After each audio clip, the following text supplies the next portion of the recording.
Hello, I'm Teresa McKee, your host for A Mindful Moment. Thank you for joining me as we explore ways to increase mindfulness in our day-to-day experiences. Mindfulness is presence, awareness. It's paying attention to what's happening within us and around us.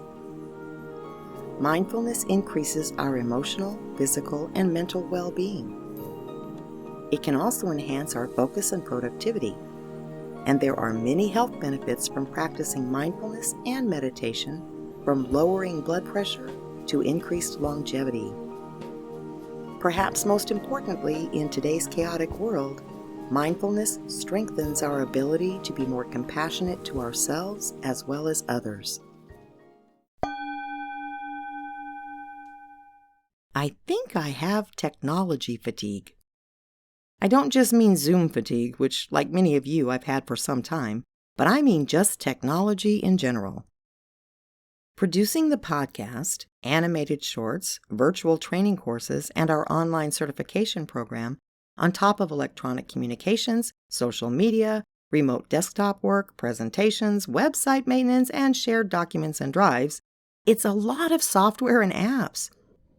Add to that online shopping, health services, banking, and other professional and personal web activity and apps, plus entertainment, and the security and passwords required become a little mind-boggling. I took a few minutes to simply count how many user IDs and passwords I use on a regular basis. Over 80. And that's by no means the full list, like frequent flyer accounts, charities, e-magazines, and others that I don't access weekly. That's just what's required for me to function on a typical week. It's not just all of the usernames and passwords that are bogging me down, but keeping up with the updates, with the software and app changes, with how the changes affect other software and apps. And well, my brain is tired and it feels like technology is making my life harder, not easier. There's also the equipment needed to run all of the software and apps. At last count, we have 3 desktop PCs, 1 Apple PC, 3 laptops, 2 iPads, a laser printer and an inkjet printer, 2 sets of speakers, 4 microphones, countless headsets, a multiple-line telephone, a modem, a router, and a Wi-Fi booster. Wires and cables have become the bane of my existence. I also have a remote problem. They seem to be breeding these days, as every room has multiple remote control units. The studio lights, the TVs, some of which require 2 each, the AC units, the wall heaters, the outdoor lights, and the ceiling fans all have remote controls. That's a lot of batteries, let me tell you. Then there's Wi-Fi, which I thought would have fixed my wire and cable problem, but did not. But now everything is connected. In this one small house/office, we of course have smart TVs to go with our smartphones, but we have a bed that requires Wi-Fi, AC window units, wall heaters, the Xbox, and more. I went to purchase a simple outdoor thermometer last week, and guess what? Wi-Fi. I don't have smart appliances, at least yet, but I know many of you do, meaning that because it's connected to Wi-Fi, we can have our refrigerator make our shopping list and start the oven preheating on our way home from work. And of course, our workout equipment is connected too. Which all sounds great. But my concern now is that if the internet goes down, nothing in the house will work, including all of that technology I need to make money to pay for all of that technology.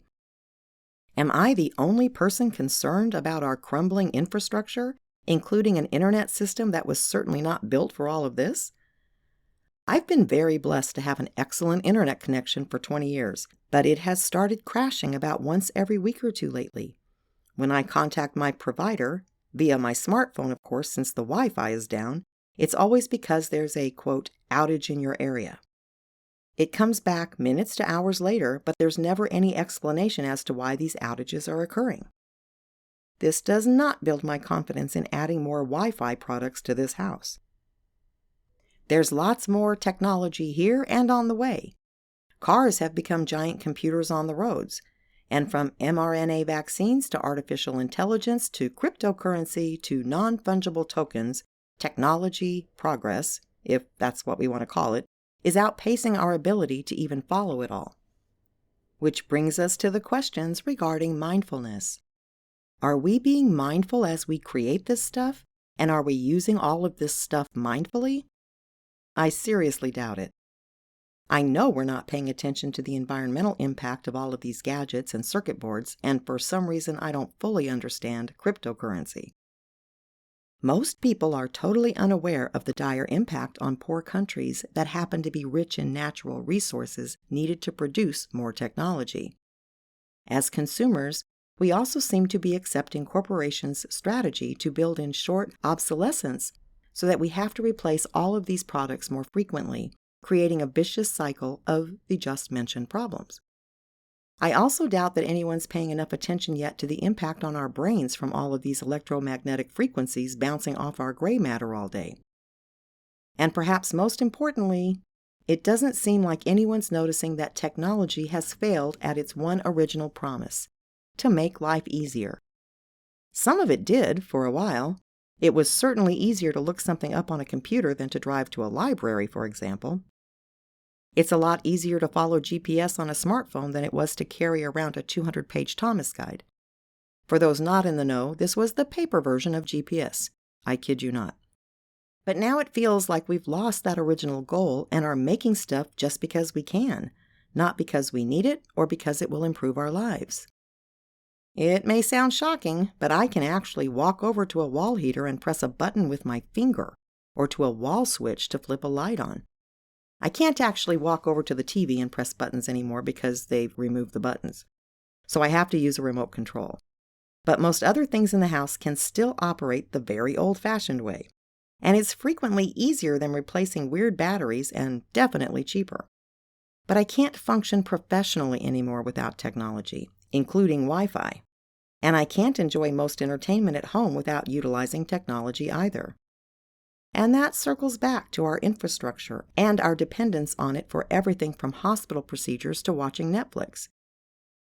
There's also a psychological and sociological impact from all of this that we probably won't fully understand for years. We know technology is messing with children's social development, and we know depression is on the rise, partly due to isolation because people are spending all of their time with devices instead of other people. But I suspect the damage we're doing will be farther reaching than that once the dust settles and we have a longer view. I'm all for technology that's useful and would love technology to save me time and work. But it feels that we're moving in a different direction and that what we're producing is excessive and in many cases short-sighted. We can't stop progress, and we certainly can't stop production of products that are making companies big profits. But we can consider how we use the products or whether we should even purchase them. Smartphones, smart TVs, smartwatches, these are misnomers. They're devices, period. Only the users can be smart. Take a little time to consider how you use your technology. Think about what happens to your devices once you've moved on to the next big thing. Consider what we're doing to our youngest generation and those that follow. And before you make your next purchase, pause and ask yourself if it's really going to enhance your life. If it is, go for it. But if not, just consider why you're considering it. We all rely heavily on technology to work and play, and many of us are blessed to have that option. We could choose to be grateful for the technology we use and work on becoming smarter users, which will ultimately benefit all of us. Until next time, we can live better lives and create a better world. All it takes to get started is a mindful moment. Meditation is the most effective technique to strengthen mindfulness. The key to experiencing the full benefits of this practice is to meditate every day, even if you start with just a few minutes and work your way up to 20 to 30 minutes per session over time. Consistency counts, and the benefits are cumulative. So be kind to yourself and meditate daily. Each time your mind wanders away from the breath, simply return your focus to the breath. It is in this noticing that you're building your mindfulness skills. Your mind may wander 100 times in just a couple of minutes, and that's normal. Each time you notice, that's mindfulness.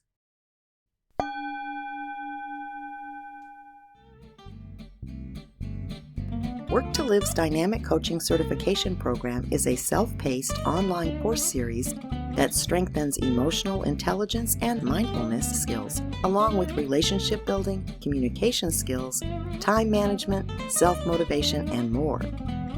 Visit our website for an informational video on the program. You can also find resources for self and leadership development, as well as the latest books by authors we interview on this show. Go to worktoliveproductions.com/book club to start shifting your quality of life today. And be sure to visit our YouTube channel at Work to Live, where you'll find videos of our interviews, animated shorts on daily living and working, guided meditations, and more. Please subscribe to A Mindful Moment with Teresa McKee wherever you get your favorite podcasts, and rate this podcast so that others can find us. Follow us on social media at Work to Live. A Mindful Moment is written by Teresa McKee. The English version is hosted by Teresa McKee, and the Spanish version is translated and hosted by Paola Tile. Intro music, Retreat, by Jason Farnham. Outro music, Morning Stroll, by Josh Kirsch, Media Right Productions. Thank you for tuning in. This podcast is produced by Work to Live Productions.